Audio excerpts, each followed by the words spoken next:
in the heart of a city carved from glass and steel inside a corporate cathedral, where fortunes are made and broken with a single keystroke, a little girl's world was shattering. Her screams echoed off the cold, polished marble of the Vance Innovations Tower, a sound so raw it seemed to crack the very air. Security guards shifted, executives averted their gazes, and a powerful mother watched from the shadows, her heart clenching in helpless agony. None of them knew what to do. But from the periphery, a man in a simple grey uniform, a man paid to be invisible, began to walk forward. In his hand he held no weapon, no tool of authority, only a small plastic bottle, a janitor armed with nothing but soap and water, about to face a storm that no one else could calm. The lobby of the Vance Innovations Tower was less a room and more a statement. It was a cavern of Italian marble and brushed chrome, dominated by a 3-story water feature that murmured with the hushed, expensive sound of money. Sunlight filtered through floor-to-ceiling panes of glass, painted sterile rectangles on the floor. It was a place designed to intimidate, to communicate power and precision. And on this particular Tuesday, it was the stage for a 5-year-old's complete and utter meltdown. Amelia Vance was a tiny tempest in a pink dress. Her cries were not the petulant whines of a spoiled child, but something deeper, more visceral, a sound of pure, unadulterated distress. Her small fists were balled, her face was a blotchy mask of red and tears, and her body was rigid with a tension that seemed too immense for her little frame to contain. "No, I don't want to." "I won't," she shrieked, the sound sharp enough to make a passing executive flinch. Her mother, Evelyn Vance, stood a few feet away, a statue of impotent authority. Dressed in a navy blue power suit that was practically a uniform, Evelyn was the architect of this empire. She could command a boardroom of 20 seasoned investors, navigate hostile takeovers, and predict market fluctuations with unnerving accuracy. Yet she could not calm her own daughter. Every attempt, a soft word, a gentle touch, only seemed to fuel the fire. To the outside world, she was the formidable CEO of a billion-dollar tech giant. In this moment, she was just a mother, failing with a growing audience of her own employees. Her assistant, Mr. Peterson, a man whose solution to everything was a color-coded memo, hovered uselessly, his face a mixture of pity and panic. Leo Rossi was mopping the floor near the west entrance, his movements practiced and methodical. He tried to make himself small to blend into the background as his job required. He was a man of shadows and peripheries, arriving after the important people left and leaving before they returned. A midday shift like this was rare a favor for a sick colleague, and he was deeply regretting it. He could feel the tension in the air, a static charge of discomfort and judgment directed at the mother and child. Leo knew that sound. It wasn't a tantrum. It was the sound of a circuit overloading a small soul, drowning in a world that was too loud, too bright, too much. He knew it because he had heard a quieter version of it from his own son Noah after his wife Maria passed away. The world had become a scary, unpredictable place for his boy, and sometimes the sheer weight of it all would cause a similar, albeit smaller, collapse. He watched as a security guard, a well-meaning but imposing man named Dave, took a step toward Amelia. "Mom, is everything all right? Maybe some water?" "Stay back!" Amelia screamed, recoiling as if he'd brandished a weapon. Evelyn shot the guard a look that could freeze fire. "I have it under control." Her voice was tight, brittle. It was a lie, and everyone knew it. Leo's heart ached for the little girl, but more surprisingly, it ached for the mother. He saw past the expensive suit and the air of command. He saw the desperation in her eyes, the subtle tremor in her hand, as she resisted the urge to reach for her daughter again. She was trapped just like her child. He glanced at his utility cart. Tucked into a side pocket, next to a bottle of glass cleaner and a roll of paper towels, was a small, cheap plastic bottle of bubble solution and a little wand. It was Noah's. He'd left it in Leo's jacket pocket that morning, insisting his father might need emergency bubbles. Leo had laughed then, but now his hand closed around the small bottle. It felt like a crazy idea, an act of professional suicide. A janitor interfering with the CEO's daughter, he could be fired on the spot. He should just keep his head down, finish his work, and disappear. But then Amelia let out a heart-wrenching sob, a sound of complete despair, and Leo's decision was made. He was a father first and a janitor second. He left his cart and began to walk toward the center of the atrium. He didn't look at Evelyn, or the guards, or the gawking employees. He kept his eyes on the small, trembling girl. He moved slowly, unthreateningly, his worn work boots, making soft, shuffling sounds on the marble. When he was about 10 feet away, he stopped and knelt, making himself smaller than the child. He didn't say a word. He simply unscrewed the cap of the bottle. He dipped the plastic wand into the solution, a gesture as deliberate and focused as a surgeon preparing an instrument. Evelyn watched her breath caught in her throat. Who was this man? What did he think he was doing? Her every instinct screamed for her to intervene, to tell this janitor to get back to his work. But she was frozen, paralyzed by a desperate sliver of hope. Leo brought the wand to his lips. He took a slow, gentle breath and blew. A single, perfect bubble emerged. It wobbled for a second, then detached from the wand, catching the light from the massive windows. It was a shimmering, iridescent sphere, a tiny floating jewel of impossible colors. It drifted lazily through the air, a silent, magical thing in a room that had been filled with noise. Amelia's screaming stopped. It was as if a switch had been flicked. Her breath hitched, and her wide, tear-filled blue eyes locked onto the floating orb. Leo blew again. This time, a cluster of bubbles emerged, a constellation of shimmering spheres that floated up toward the high ceiling. They moved with a silent, dreamlike grace, catching the light and reflecting the vast, cold lobby in their fragile surfaces. Amelia was mesmerized. The tension in her small body seemed to dissipate, melting away with each bubble that drifted by.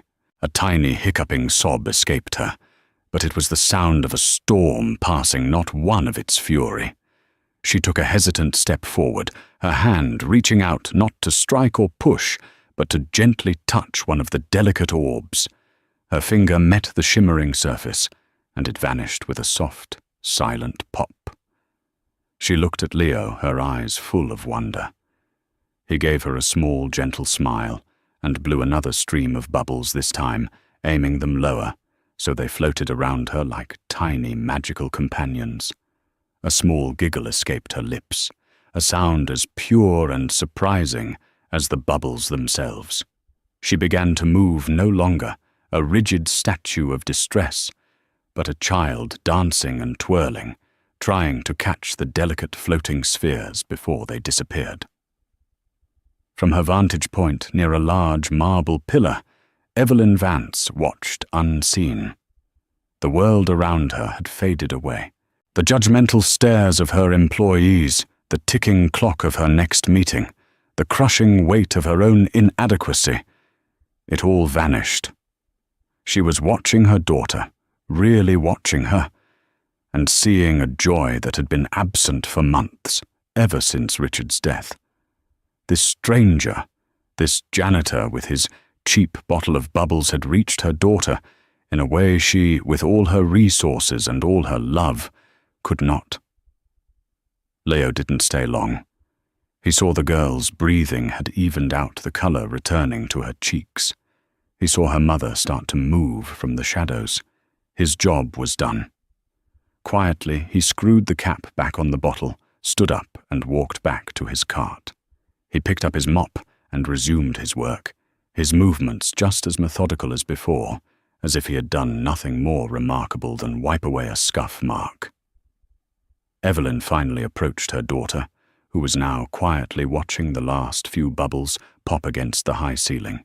"Amelia, honey." Evelyn's voice was softer now, fragile. Amelia looked up at her mother, her eyes clear. "They were pretty, Mommy." Evelyn's throat tightened. She knelt and wrapped her arms around her daughter, and for the first time that day, Amelia hugged her back. As she held her child, Evelyn looked across the vast expanse of marble. She saw the janitor, his back to them, methodically mopping the floor. He hadn't asked for a thank you. He hadn't even looked for acknowledgement. He had simply seen a child in pain and offered a moment of gentle, silent magic. And Evelyn Vance, a woman who dealt in data acquisitions and billion-dollar contracts, knew she had just witnessed something invaluable, something she needed to understand. The rest of the day was a blur for Evelyn. She went through the motions of her meetings, her voice steady, her questions sharp, but her mind was elsewhere. It kept replaying the scene in the lobby, the raw panic in Amelia's screams, the silent judgment of the onlookers, and the sudden shimmering cascade of bubbles. The image of the janitor kneeling on the cold marble was seared into her memory. He hadn't patronized Amelia or dismissed her. He had simply changed her environment, offering a quiet distraction that allowed her to find her own way back to calm. It was an act of profound emotional intelligence. That evening, in her sterile architect-designed penthouse overlooking the city, Evelyn sat with Mr. Peterson's official incident report. It was concise, professional, and utterly useless. It detailed the disruptive episode, the response time of security, and concluded with a recommendation to review protocols for non-employee access to the executive lobby. The janitor was mentioned in a single dismissive line, episode de-escalated, following an unsanctioned intervention by a custodial staff member. Evelyn tossed the tablet onto the plush sofa in disgust. Unsanctioned intervention.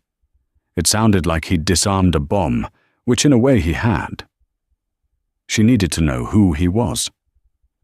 "Peterson," she said into her phone, not bothering with pleasantries. "The janitor from the lobby today. I want his name and his file on my desk. Now." An hour later, the information was on her screen. Leo Rossi, age 38, employed by Citywide Custodial Services, a third-party contractor. Widower. One son, Noah, age 7. His file was thin, a string of low-wage jobs, no criminal record consistently positive, but brief performance reviews. Punctual, thorough, quiet. He was by all accounts completely and utterly unremarkable. Yet he had succeeded, where everyone else had failed. Evelyn couldn't shake the feeling that this was more than a fluke.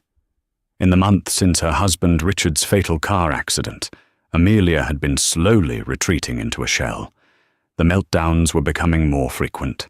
Therapists spoke of trauma and adjustment disorder, offering strategies and techniques that felt clinical and ineffective. They had given Evelyn charts and breathing exercises, but Leo Rossi had given her daughter a moment of peace with a 50-cent bottle of soap. An idea began to form in her mind, one that was audacious and unconventional, the kind of out-of-the-box thinking that had made her a billionaire. She didn't just want to thank him. A monetary bonus felt crass and dismissive, a way of reducing his profound act of kindness to a simple transaction. She wanted more. She wanted that calm, that quiet magic for Amelia. The next day, she had Leo Rossi summoned to her office. Leo stood outside the imposing oak doors of the CEO's office, his heart pounding against his ribs.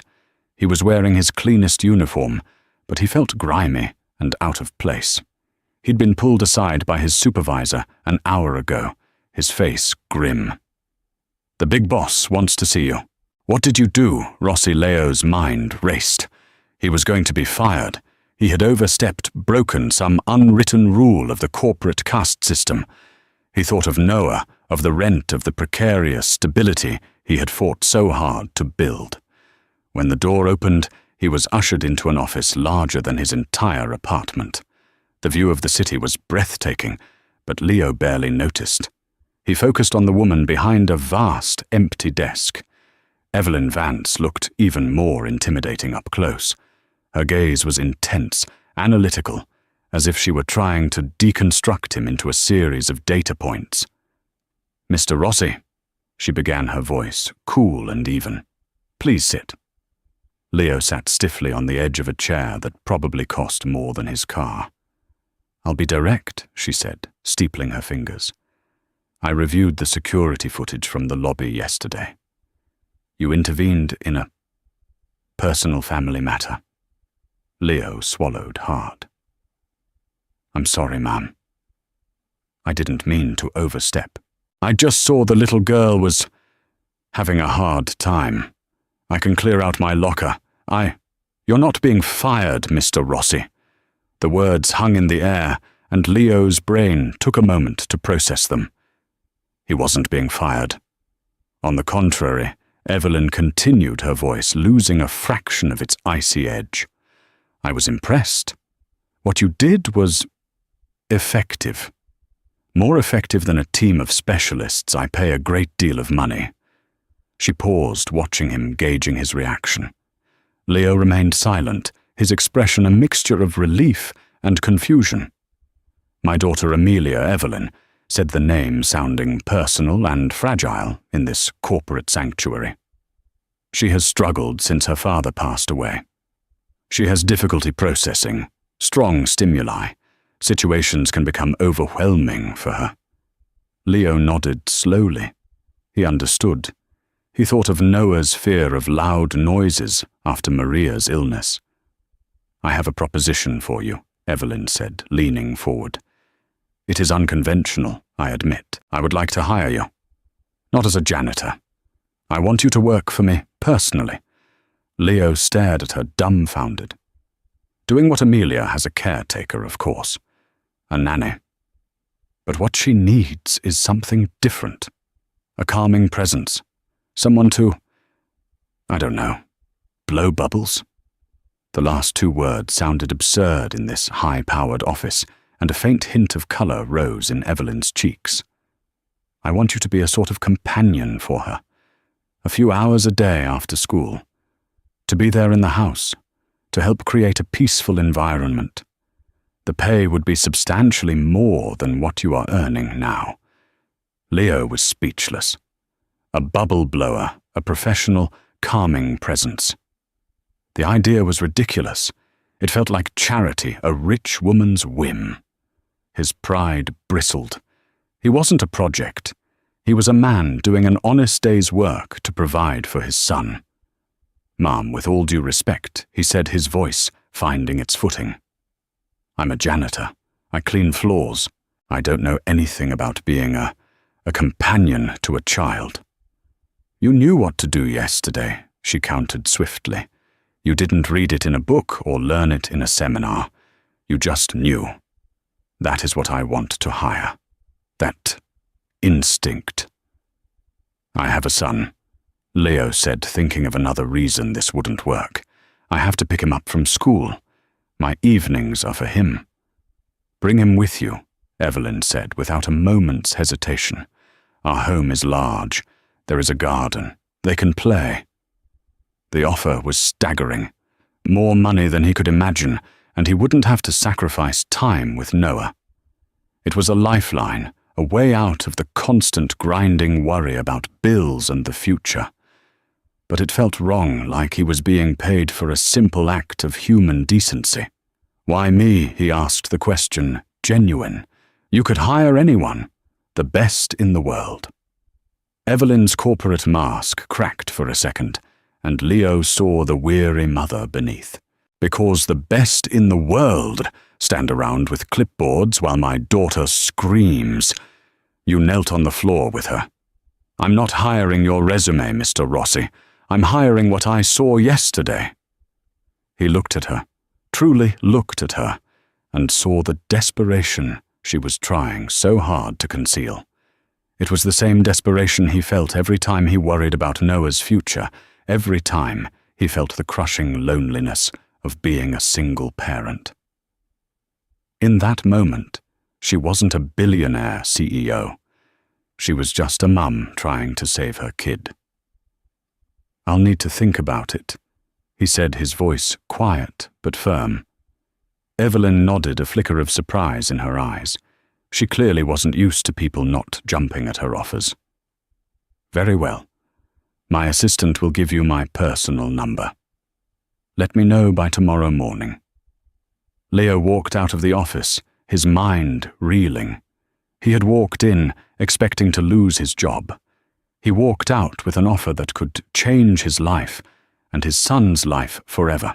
But as he rode the elevator down, away from the penthouse suite and back to the world of mops and buckets, he couldn't shake a feeling of deep unease. He was being invited into a world where he didn't belong, and he feared the price of admission might be more than he was willing to pay. After a long, sleepless night of weighing pride against pragmatism, Leo called Evelyn Vance. He accepted her offer, laying out 2 firm conditions. It would be a trial period of 1 month, and he would be treated as an employee, not a guest or a charity case. Evelyn agreed without hesitation, her relief palpable even over the phone. The following Monday, Leo found himself driving his beat-up 10-year-old sedan through a set of imposing wrought-iron gates that opened onto a long, winding driveway. The Vance estate was less a house and more a small private resort. It was a modern mansion of glass and white stone, surrounded by acres of perfectly manicured lawns, ancient oak trees, and a garden that looked like it had been lifted from a magazine cover. Noah sat in the passenger seat, his eyes as wide as saucers. "Is this a castle, Dad?" he whispered in awe. "Something like that," Buddy Leo murmured, feeling a fresh wave of intimidation. His small 2-bedroom apartment could fit inside the mansion's garage. Evelyn met them at the door, dressed not in a power suit, but in casual slacks and a cashmere sweater. The change was disarming, making her seem younger, more approachable. Beside her, holding tightly to her hand, was Amelia. The little girl looked at Leo with a flicker of recognition, then her eyes fell on Noah, who was half hiding behind his father's legs. The initial meeting was awkward. The cavernous, art-filled house felt more like a museum than a home. Every surface was pristine, every object perfectly placed. It was a stark contrast to the comfortable lived-in chaos of Leo's apartment, with its crayon drawings taped to the fridge and mismatched furniture. Leo's role was loosely defined. He was there to be a presence to engage with Amelia if she was willing, and to simply exist as a calming influence. The first few days he mostly observed.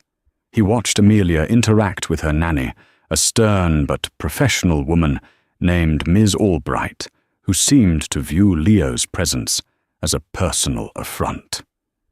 He saw how Amelia would play silently by herself for hours, building elaborate structures with magnetic tiles, never speaking a word.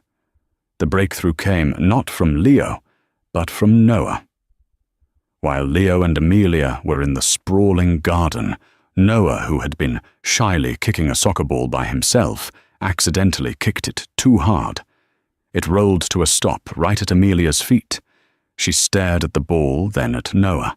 "Sorry, Noah," mumbled, scuffing his shoe on the grass. Amelia didn't respond. She just nudged the ball with her toe. "You want to play?" Noah asked, his childlike hope overriding his shyness. Amelia looked at Leo, then at her mother, who was watching from a window.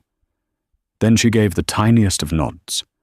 What followed was a tentative, mostly silent game of passing the ball back and forth. But then Noah tripped and fell, scraping his knee. He didn't cry, but his face scrunched up in pain. Before Leo could even move, Amelia, who shied away from most human contact, walked over to Noah. She looked at his scraped knee, then looked at him with an expression of deep concern. She reached out a hesitant finger and gently poked the grass next to the scrape. "Ouch," she whispered. It was the first word she had spoken directly to either of them. From that moment on, something shifted. The two children formed a quiet, unspoken bond. Noah's gentle, easygoing nature seemed to be the perfect antidote to Amelia's anxious energy. He didn't push her to talk or demand she play in a certain way. He simply included her, passing her a crayon or rolling a toy car in her direction, creating a space for her to join in when she felt ready. Leo found his own role evolving. He wasn't just a companion for Amelia. He was becoming a part of the house's rhythm. He'd help the kids build epic Lego castles on the floor, his large, calloused hands surprisingly nimble. He taught them how to properly skip stones across the decorative pond in the garden.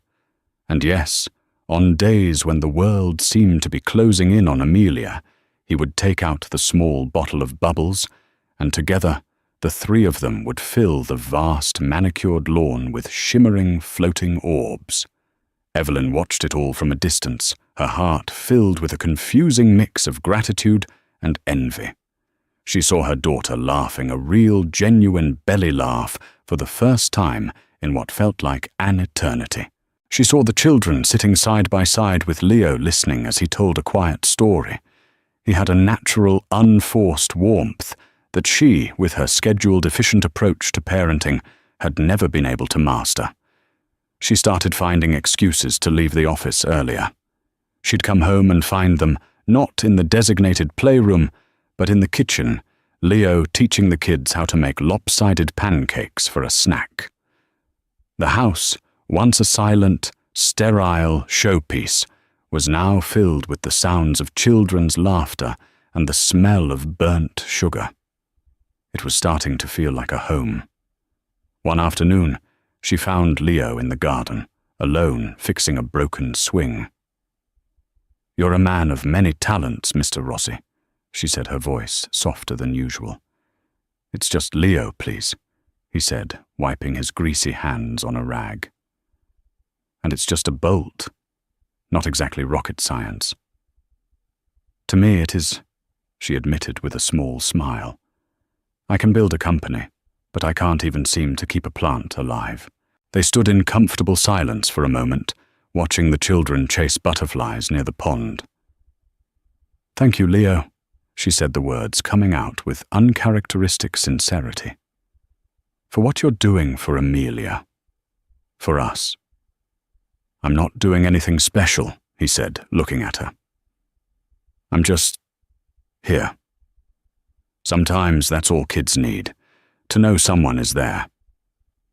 His gaze was direct and unassuming, and for the first time, Evelyn didn't feel like a CEO being spoken to by an employee. She felt like a person being seen by another person. A connection sparked between them, a quiet understanding of the shared, often lonely burden of single parenthood. But their fragile, budding ecosystem was not a private one. A world of wealth and power is also a world of scrutiny. That evening, as Evelyn was reviewing a quarterly report, her phone rang. The caller ID displayed a name that made her stomach tighten. Beatrice Vance, her late husband's mother. Evelyn, dear Beatrice's voice was like chilled honey sweet, but with a cold bite. "I was just speaking with Margaret from the museum board. She mentioned seeing the most peculiar sight at your home. A workman playing with the children." Evelyn's spine stiffened. "He's an employee, Beatrice." An employee, Margaret said. He arrived in a rather dilapidated vehicle. She was concerned. "Who is this man you have around my granddaughter Evelyn? In these uncertain times, one cannot be too careful about the kind of people we let into our lives. The implication was clear, laced with snobbery and suspicion. Beatrice had never fully approved of Evelyn, the ambitious woman who had stolen her son. Now her words were a warning shot, a reminder that Evelyn's world was a gilded cage, and there were always others watching, ready to pass judgment.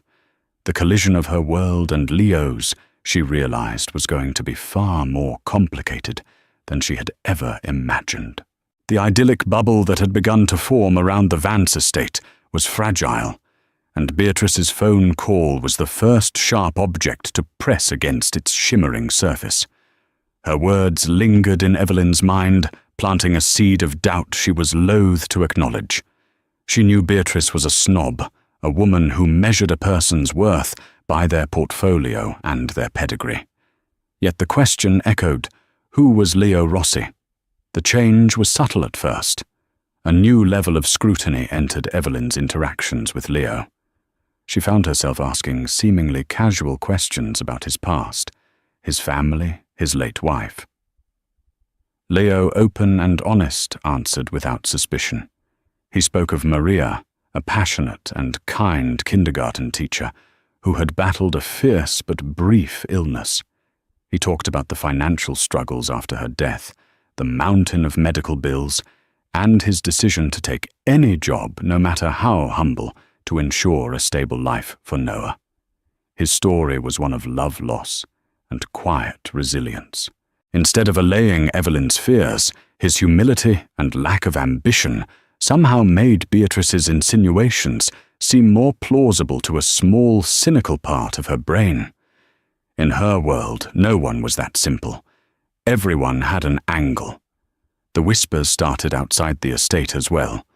A driver would mention seeing the janitor's old car at the mansion every day. A caterer for one of Evelyn's charity events would gossip about the strange new Manny. The story became twisted in the retelling, morphing from a simple employment arrangement into something salacious and transactional, the powerful widowed CEO and her blue-collar charity case. The pressure culminated when Beatrice Vance announced she was coming for a visit. It was not a request. She arrived in a black town car, sweeping into the house like a visiting monarch, her gaze sweeping over the grand foyer with an air of ownership. She was a tall, severe woman with perfectly coiffed silver hair and eyes that missed nothing. She found Leo and the two children in the living room in the middle of a boisterous board game on the floor. The sight of her granddaughter laughing and rolling dice with this commoner and his son made her lips thin into a bloodless line. Amelia Darling Beatrice's voice cut through the room. "Come give your grandmother a kiss. Get up off that floor. It's unladylike." Amelia, who had been vibrant and joyful moments before, seemed to shrink. She obediently went to her grandmother, receiving a stiff air kiss on her cheek. Beatrice's attention then turned to Leo. She didn't look at him so much as she appraised him, her eyes cataloguing his worn jeans, his simple t-shirt, and his calloused hands. "And you must be Mr. Rossi," she said, her tone making his name sound like an accusation. "Yes, Mum," Leo said, standing up. He offered a hand, but Beatrice ignored it, her gaze flickering to Noah, who was now hiding behind Leo's legs again. "Evelyn has told me all about your unique position here," she continued. "A very generous arrangement, I must say. You seem to have landed on your feet quite nicely." The insult was clear, wrapped in the guise of a polite observation. Leo's jaw tightened, but he refused to take the bait. "I'm just happy I can help Amelia." "Yes, well, we Vances have always been patrons of the less fortunate," Beatrice said, with a dismissive wave of her hand before turning her full attention back to Evelyn. The rest of the visit was a masterclass in psychological warfare. Beatrice commented on how relaxed the household security had become. She reminisced loudly about her son Richard and the high standards he had for everyone in his life.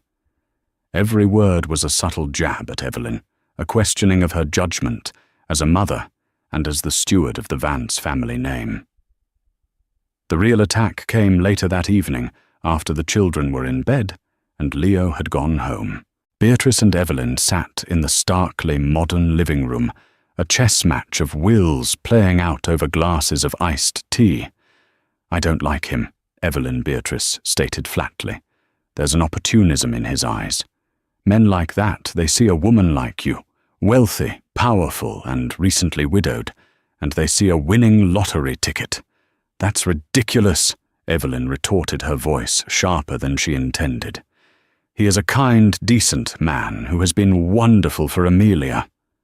Kindness is a currency, my dear. He's using your daughter to get to you. Have you even looked into his background, or did you just pluck him off the lobby floor because of one lucky moment with a child's toy? I have his employee file." "An employee file," Beatrice scoffed. "That tells you nothing.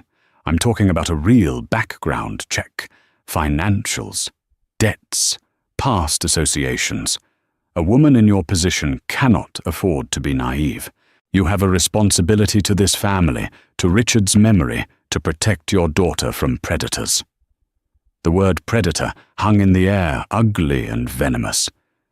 It was a vile accusation, but Beatrice's certainty was unnerving. Was she being naive? Had her desperation to help Amelia blinded her to a potential threat? The world she lived in was full of sharks who smelled blood in the water. She had fended them off in the boardroom for years. Had she carelessly invited one into her own home? "He's not like that," Evelyn insisted, though a sliver of uncertainty had crept into her voice. "Prove it," Beatrice challenged, her eyes gleaming. "Do a proper investigation. For Amelia's sake. If he is as wholesome as a fairy tale, then you'll have nothing to worry about. But if I'm right, you need to get rid of him before he sinks his claws in any deeper." Beatrice left the next morning, her visit having accomplished its mission perfectly. She had replaced the fragile trust and budding warmth in the house with the cold shadows of suspicion. That afternoon, feeling like a traitor, Evelyn Vance picked up the phone and called the head of her corporate security, a man who specialized in discreet and brutally thorough background investigations. She told herself it was for Amelia's protection, but as she gave the order, she felt a profound sense of shame, knowing she was betraying the trust of the one person who had brought light back into her daughter's world. The report landed on Evelyn's desk 2 days later. It was a thick, spiral-bound document, cold and impersonal, and it felt like a betrayal just to touch it. Her head of security, a former federal agent named Calloway, had been ruthlessly efficient. He hadn't just uncovered facts, he had woven them into a narrative, and it was a damning one. Leo Rossi's life was laid bare in black and white. There was the expected string of low-wage jobs, but Calloway had dug deeper. He'd found the mountain of medical debt left after Maria's death, totaling nearly $100,000. He'd found a subsequent default on a small personal loan and a near foreclosure on his previous apartment. Most damningly, he'd uncovered that, just a week before the incident in the lobby, Leo had been served a final notice on a significant utility bill threatening to cut off his power. Calloway's summary at the front of the report was clinical and devastating.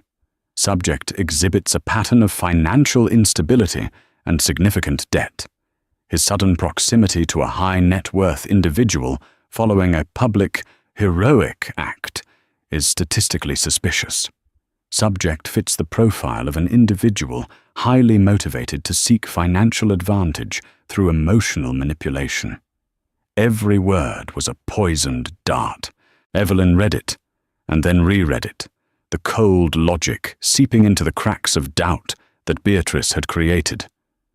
The timing was almost too perfect. A desperate man on the verge of having his lights shut off, suddenly finds himself in a position to charm the billionaire CEO. Was the bubble incident really a spontaneous act of kindness, or a brilliantly calculated gamble?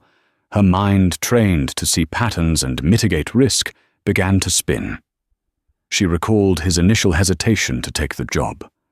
Was that genuine pride, or a clever negotiation tactic to make himself seem more noble, less desperate? She thought of his easy warmth with the children. Was it real or a performance for her benefit? That afternoon, she was scheduled to attend a quarterly meeting with the Vance Innovations Board of Trustees. It was a formality usually, but Beatrice, who held a significant number of shares in trust for Amelia, had insisted on attending. The meeting started innocuously enough, with reports on earnings and projections. Then, under the guise of new business, Beatrice cleared her throat. "I have a matter of personal and corporate security I wish to discuss." She announced, her eyes locking on Evelyn. "It has come to my attention that Evelyn has hired a man, a Mr. Leo Rossi, in a domestic capacity.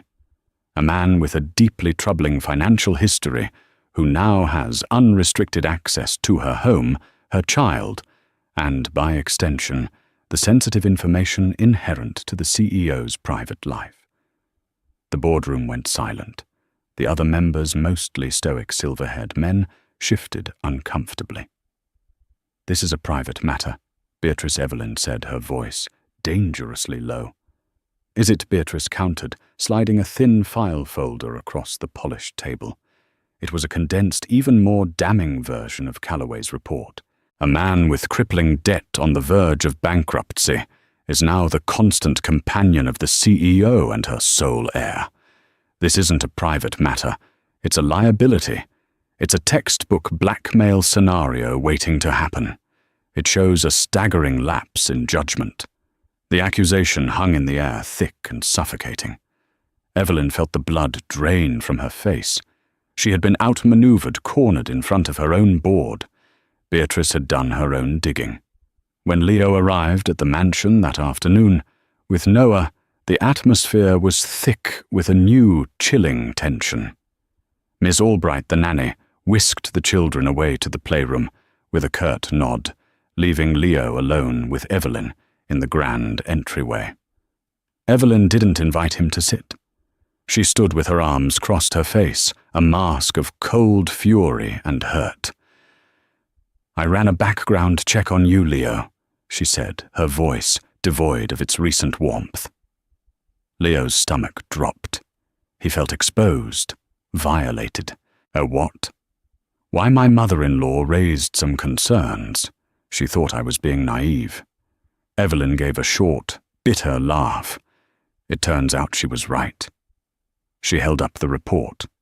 $100,000 in medical debt, loan defaults, a power cut-off notice a week before you saved the day in my lobby. Is there anything else I should know? Was this whole thing a setup? Did you see a desperate mother and see your ticket out of poverty? The accusation hit Leo like a physical blow. He stared at her, his mind reeling from the injustice of it. He saw the hurt and suspicion in her eyes, and realized that the trust they had built was gone, replaced by the ugly reality of her world. "You think I planned it?" he asked, his voice a hoarse whisper. "You think I used my son's bubble toy as part of some scheme too? What seduce you steal from you? The timing is convenient, isn't it?" She shot back her own pain, making her cruel. "You needed money, and suddenly you're the hero to the rescue of the billionaire's daughter." Leo felt a cold anger rise within him, an anger born of wounded pride and profound disappointment. He had let his guard down. He had started to believe that this connection was real, that two people from different worlds could meet on the common ground of parenthood and loss. He had been a fool. "The debt," he said, his voice shaking with restrained emotion, "is because my wife got sick. because I held her hand through every single treatment and promised her I would never let our son see me give up. The loan defaults are because, after she died, I chose to work fewer hours so I could be there to pick Noah up from school instead of leaving him with strangers. That debt is not my shame, Miss Vance. It is a testament to the fact that I loved my wife, and I love my son more than money. He took a step closer, his eyes blazing with a dignity she couldn't buy. I came to work for you because I saw a mother who was hurting and a little girl who was lost, and I thought I could help. I never asked you for anything but a fair wage for an honest job. I never once looked at you or your daughter as a ticket to anything. His words hit her with the force of truth, cutting through the fog of Beatrice's poison. She saw the raw, genuine hurt on his face, and for the first time she realized the terrible mistake she had made. But it was too late. The damage was done. "I can't work here anymore," Leo said, his voice flat, resolute. "I can't be in a place where my character is measured by my bank account. I won't have my son in a house where his father is seen as a predator." He turned and walked toward the playroom to get Noah his back straight, his shoulders conveying a sense of profound and final departure. "Leo, wait," Evelyn called out, a note of desperation finally breaking through her anger. But he didn't stop. He didn't even look back. Evelyn Vance stood alone in her vast, silent marble foyer, the damning report in her hand, feeling as heavy as a tombstone. She had tried to protect her world from a perceived threat, and in doing so, she had shattered the best thing that had entered it in years. The silence that descended upon the Vance estate in the days following Leo's departure was profound and suffocating. The sounds of laughter that had begun to fill the hallways were gone. The smell of slightly burnt pancakes no longer lingered in the kitchen. The house reverted to what it had been before, a pristine, lonely museum. The effect on Amelia was immediate and devastating. She regressed completely, withdrawing into a shell even deeper and more fortified than before. She refused to speak to Miss Albright, refused her favorite foods, and spent her days sitting by the large window overlooking the garden, staring at the swing set Leo had fixed. One afternoon, Evelyn found her holding the small, empty bottle of bubble solution Leo had accidentally left behind, clutching it to her chest like a holy relic. "Where is Leo?" Amelia asked, her voice small and fragile.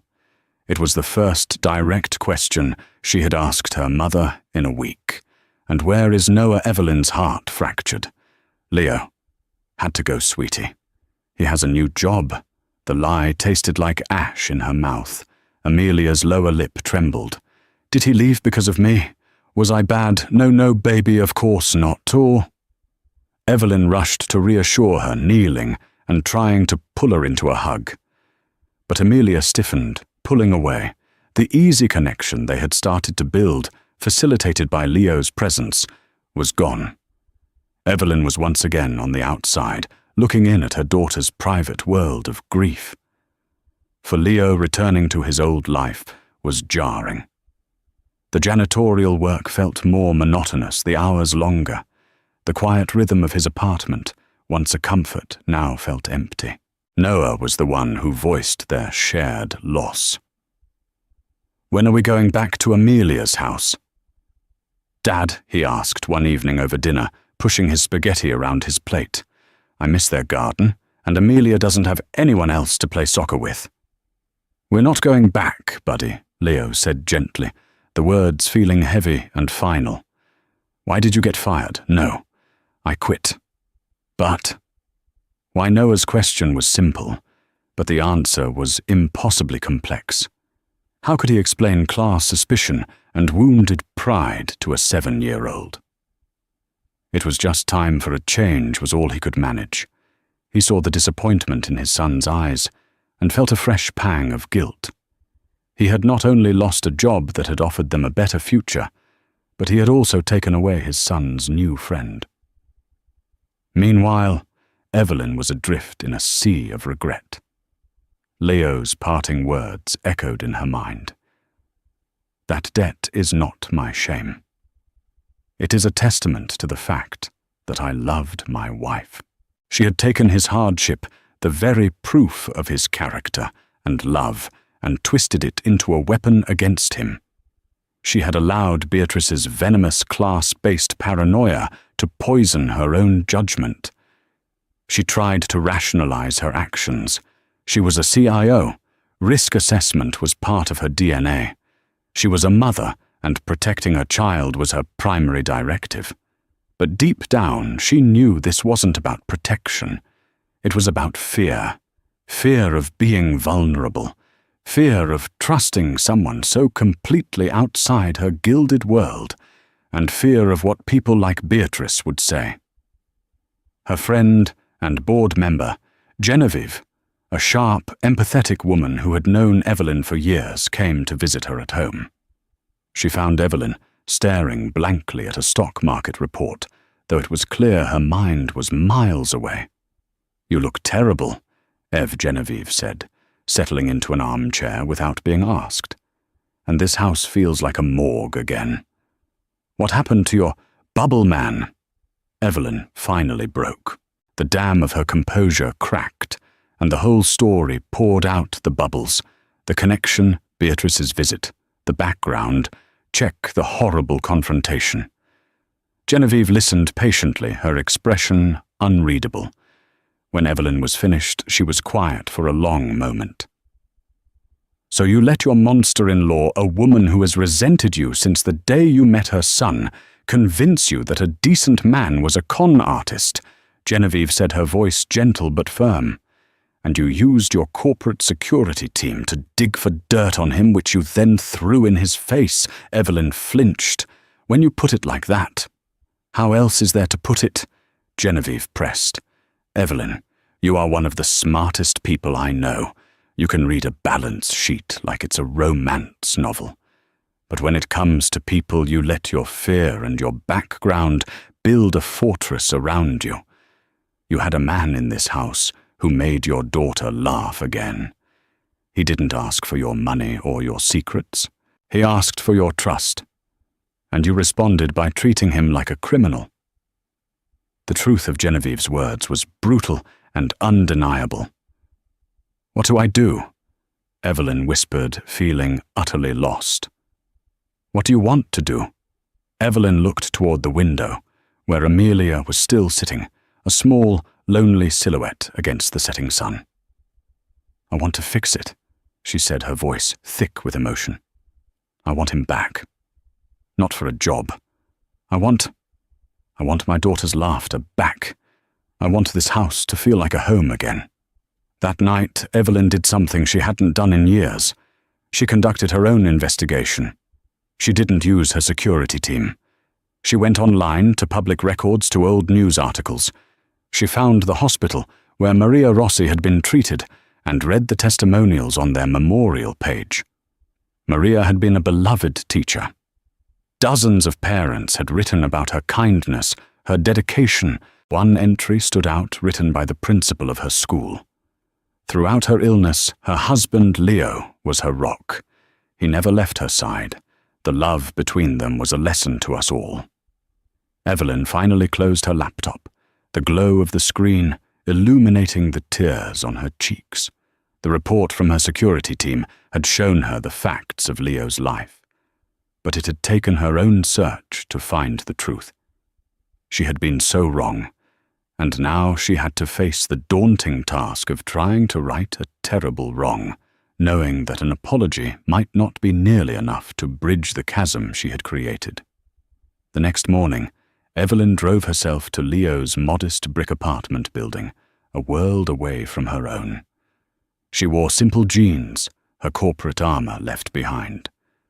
When Leo opened the door, his shock was quickly replaced by a guarded weariness. His small apartment, filled with photos of his late wife, and his son's artwork, radiated a warmth her mansion had never known. "I came here to apologize," Evelyn began, her voice raw and stripped of its usual authority. "What I did was inexcusable. It was cruel and it was wrong. I let my mother-in-law's prejudice and my own fears dictate my actions. I took the proof of your love for your family and twisted it into something ugly." Her apology was total a confession of her own failings. "This isn't about the job. I'm asking for your forgiveness. I'm asking if you and Noah would consider being a part of our lives again. Not as an employee, as friends, as family." The word hung in the air, full of hope. Before Leo could respond, the apartment buzzer rang. It was Beatrice Vance, arriving like a vulture to offer Leo a severance package in exchange for his permanent silence. She swept in her eyes, full of triumphant spite. But as Beatrice began her speech, Evelyn stepped forward, a fire in her eyes Leo had never seen. "Get out, Beatrice," she commanded, her voice like steel. "You created this mess with your bitterness and your hate. Leo Rossi is a man of integrity and love qualities you wouldn't recognize. He is welcome in my life. You are not." Stunned into silence, Beatrice turned and left defeated. The tension vanished with her. Leo looked at Evelyn, who had not just apologized, but had fiercely defended him. She had chosen him. A slow smile spread across his face. "My house is probably too small for the four of us," he said softly. That afternoon was not an end, but a true beginning. They went to a park, all four of them. As Noah and Amelia played on the swings, their laughter chasing away the last of the shadows, Leo sat with Evelyn on a bench. He pulled out the familiar bottle of bubble solution. As the sun began to set, they filled the air with shimmering iridescent spheres, each one a fragile promise. The bubbles floated between them, connecting the quiet, kind-hearted man and the powerful, brilliant woman, not as a janitor and a CEO, but as two people building a new family from the pieces of their past. In the end, this wasn't a story about a billionaire and a janitor. It was a story about what happens when we choose to see beyond the labels and uniforms that society assigns us. It was about two lonely parents, a grieving mother and a resilient father, who found a common language, not in words or wealth, but in the simple, silent act of kindness. Leo's bubbles were more than just soap and water. They were a reminder that sometimes the most profound solutions to our biggest problems are gentle, simple, and offered with a humble heart. Their story teaches us that true value isn't measured in stock prices or square footage, but in moments of connection, in the courage to apologize, and in the willingness to build a new family from a place of love. If this story touched your heart, please help us share it by hitting the like button. Consider subscribing to our channel and turning on notifications so you don't miss our next story. And please share your thoughts in the comments below. Have you ever witnessed a simple act of kindness change everything? We'd love to hear your story. Thank you for watching.